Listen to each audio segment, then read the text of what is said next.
এই ফারাক্কার বাঁধ যখন 1970 সালে চালু হয়, তখন এই ফারাক্কা বাঁধের পানি দেখার জন্য হাজার হাজার পর্যটক মানুষ ভিড় জমেছিল, আনন্দ করছিল। তারা অনেক আনন্দ পেয়েছিল। প্রথম যখন পরীক্ষামূলক এই বাঁধের পানি ছাড়া হয়, তখন ভারতীয় এবং বাঙালি হাজার হাজার দর্শক সারিবদ্ধভাবে এই আনন্দ উপভোগ করছিল। হাই আফসোস, সেদিন হয়তো এই মানুষগুলো জানতো না এই ফারাক্কা বাঁধের কারণেই বাংলাদেশ একদিন প্লাবিত হতে পারে, যার ধারাবাহিকতাভাবে আজ আপনার বাংলার মানুষ সুখে নাই। বাংলার প্রতিটি মানুষ আজ অস্ত্র শক্তিতে কান্না করার শক্তি হারিয়ে ফেলেছে। কারণ যদি চোখের পানিতে এক ফোঁটা জল আরও বেড়ে যায়, এতে করে তাদের আরও অনেক ভয়াবহতা বেড়ে যাবে।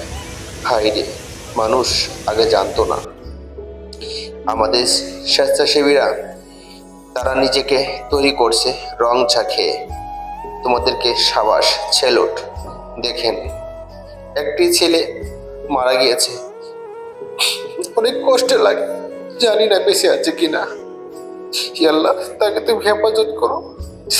এই কষ্ট দেখে আল্লাহ, দেখেন আমার সাধারণ শিক্ষার্থী ভাই ও বোনেরা, তারা টিএসসিতে যান ত্রাণ বিতরণের জন্য, বন্যার্তদের পাশে দাঁড়ানোর জন্য তারা টাকা কালেকশন করছে।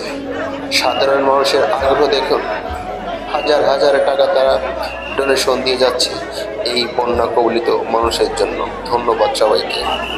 দেখেন, যে টাকা ওখানে ডোনেশন হচ্ছে, সেই টাকা নিয়ে আমার ভাইরা খাবার বিতরণ করছে। ডাকছে, কি কয়জন আছেন, আসেন খাবার নিয়ে যান। খাবার নিয়ে আসছি। ছেলট, বীরদের প্রতি ছেলট, আপনাদের প্রতি ছেলট। খুবই মর্মান্তিক ঘটনা। বাবা ছেলে যখন পানির স্রোতে হারিয়ে যায়, তখন কি কার জীবন বাঁচায়। কিন্তু এখানে এক স্বেচ্ছাসেবক ছেলেটিগুলো গাছের ডাল ফালিয়ে সবাইকে কন্ট্রোল করছে, বাঁচানোর জন্য তাদেরকে হেফাজত করো। দেখেন, একজন ভিক্ষুক অসহায়, সে মানুষের কাছে হাত পেতে খায়, তার 10 টাকা 10 কোটি টাকার সমান। দেখেন, সেও সহজে গেছে। আলহামদুলিল্লাহ, আলহামদুলিল্লাহ।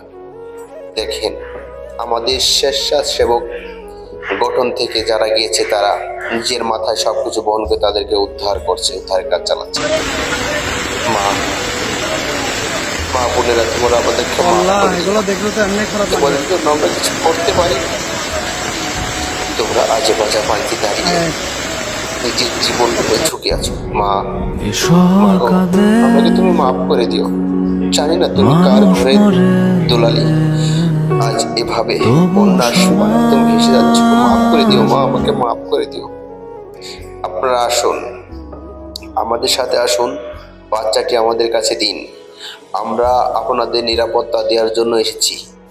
আমরা আপনাদেরকে উদ্ধার করব, আপনাদেরকে খাবার দেব, আপনাদেরকে আমরা সেফ জায়গায় নিয়ে যাব। আসুন, আমাদেরকে বিশ্বাস করুন, আসুন আমাদের পাশে আসুন।